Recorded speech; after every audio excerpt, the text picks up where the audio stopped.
Rasulullah ya Habibullah.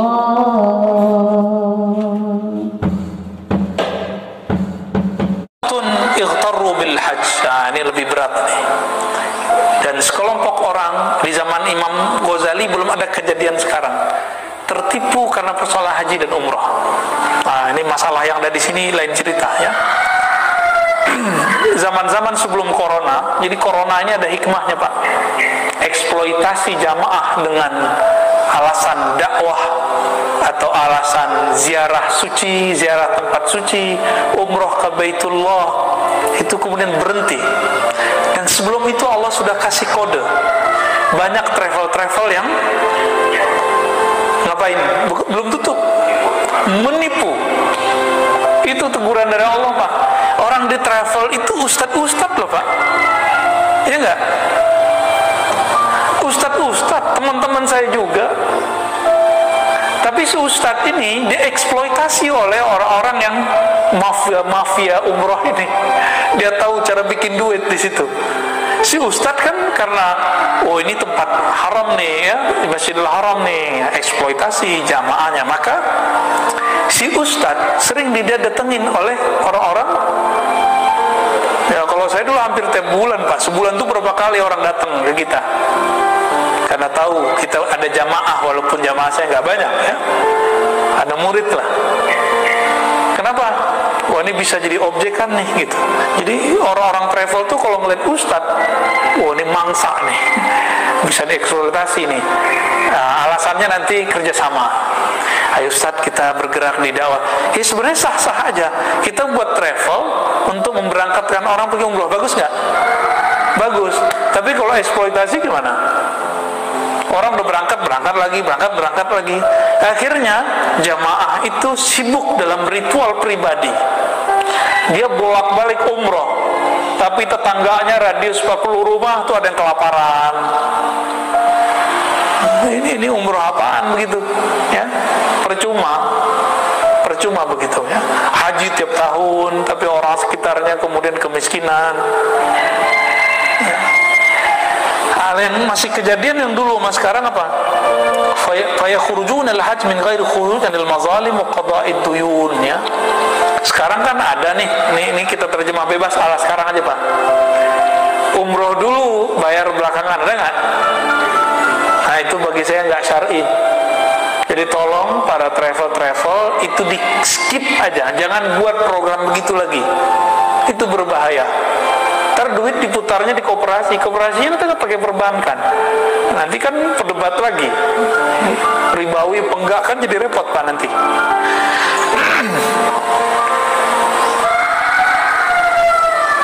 Ada orang pergi haji, kalau dulu dia belum menyelesaikan kezoliman dia kepada orang, dia pernah menzolimi, ngambil harta orang. Nah, di sini maksudnya. Wa qada'id duyun, dia punya utang belum dia bayar. Ini kasus lama. Kalau sekarang umroh dulu baru, nah, kan repot nih. MUI mendiamkan kali ya? Apa sudah ada fatwanya? Saya yakin sudah ada fatwanya. Seharusnya nggak boleh itu. Wastirda'il walidain, mesti minta ridho ke orang tua. Kalau orang tua dia meninggal, ziarah ke kuburnya. Wa talabaz zadil halal, mencari bekal yang halal ya.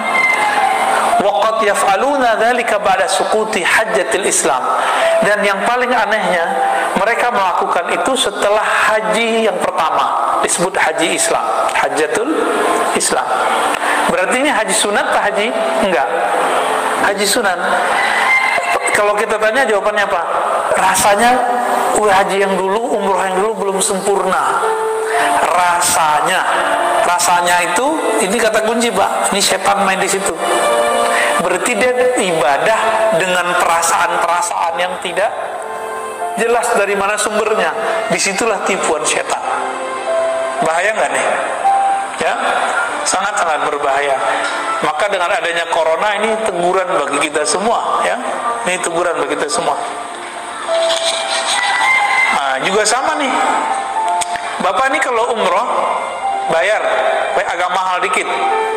Tahu-tahu hotelnya nggak sesuai dengan ekspektasi kita dan jaraknya agak sedikit jauh, padahal nggak jauh-jauh amat. Ngamuk-ngamuk nggak di situ? ngelihat orang ngamuk gak di situ? Iya, saya juga lihat teman saya ngamuk ya. Tahun 2014, Masya Allah ya.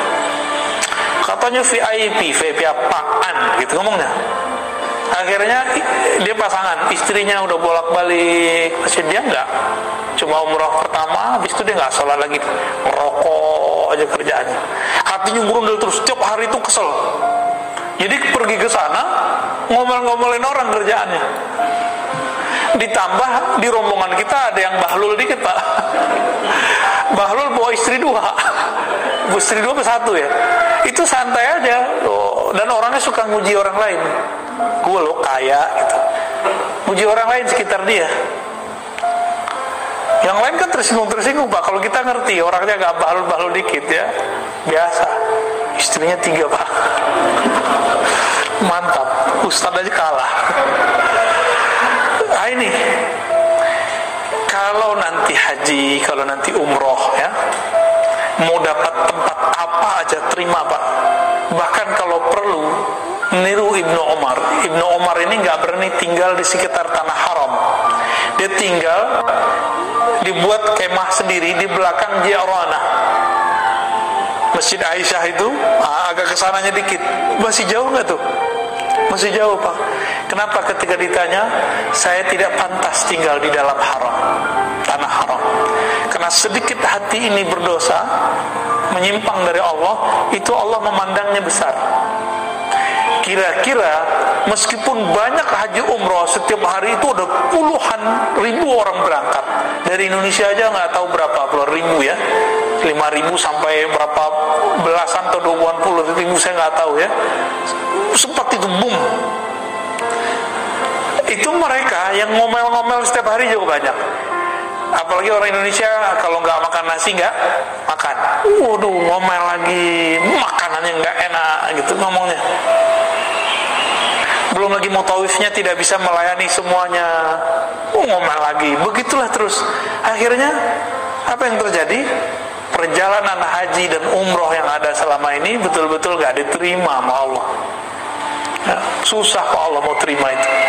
Gimana mau terima orang begitu semua? Giliran sampai di Matof, tempat tawaf, mulai yang bening-bening orang India, orang Turki, pengen ngadu aja kita biar bergesekan sama tubuh mereka. Ini kan godaan-godaan lain. Banyak masalah ya. Maka walaupun corona ini mengancam ekonomi kita, tapi di satu sisi Allah sudah memutus ya mafia akhirat ini ya, mafia ibadah ini. Dan teman saya ngomong gini, dia seorang mutawif, tamatan Timur Tengah juga, 4 tahun di Timur Tengah, 4 tahun bolak-balik Mekah, Madinah, Indonesia, bawa jamaah. Apa katanya? Ustaz, tahu nggak ente? Saya selama tawaf bawa orang 4 tahun itu nggak ingat Allah, nggak ingat Allahu Akbar, ingatnya apa? Dolar. Jadi kalau ada jamaah sedikit kayaknya agak charming, kayaknya duitnya banyak nih. Pelayanannya agak dikuatkan Pak. Itu pengakuan dia. Sampai kemudian dia bertemu guru ahli zikir membimbing dia supaya tidak dolar lagi tapi Allahu Akbar. Baru pas Allahu Akbarnya. Itu yang ngomong Ustadz loh Pak. Ya. Sih, dia ngaku begitu sama kita. Apalagi kita gak jelas ini ya.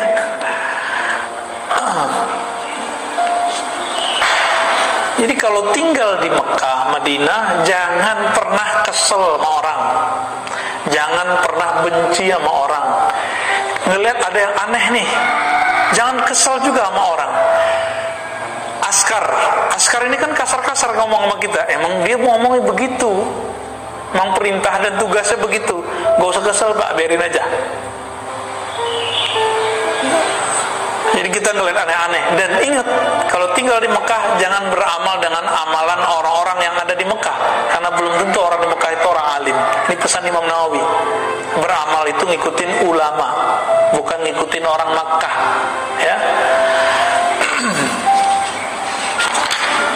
Wah, ini masih banyak nih Pak. Udah dulu deh. Udah 6 lewat 10. Jadi Bapak Saudara Allah, Ujian pada ahli taat ini beragam, dan itu semua bisa menimpa kita ya. Semoga kita terjaga dari tipuan-tipuan ini ya. Ini sebabnya satu, kalau dia ingin pamer berarti riya di kolbunya masumah, belum disembuhkan. Kalau dia tadi ngamuk-ngamuk di Masjidil Haram berarti dia kibir, dia merasa sombong, dia merasa pengen dilayani. Ini harus dibenerin sebelum ke sana. Ini yang dimaksud hajikan kolbumu sebelum haji, itu maksudnya itu. Umroh itu artinya kan memakmurkan. Makmurkan kolbumu dengan menyebut nama Allah sebelum kamu memakmurkan umroh. Itu maknanya. Tawaf dulu di kolbumu sebelum kamu tawaf di Ka'bah. Wukuf dulu dalam pikiranmu, dalam jiwamu sebelum kamu wukuf di Arafah. Itu maknanya. Lempar dulu setan yang bersarang dalam jiwamu sebelum kamu melempar Aqabah. Itu pesan Imam Ghazali dalam kitab Ihya, lebih kurang ya.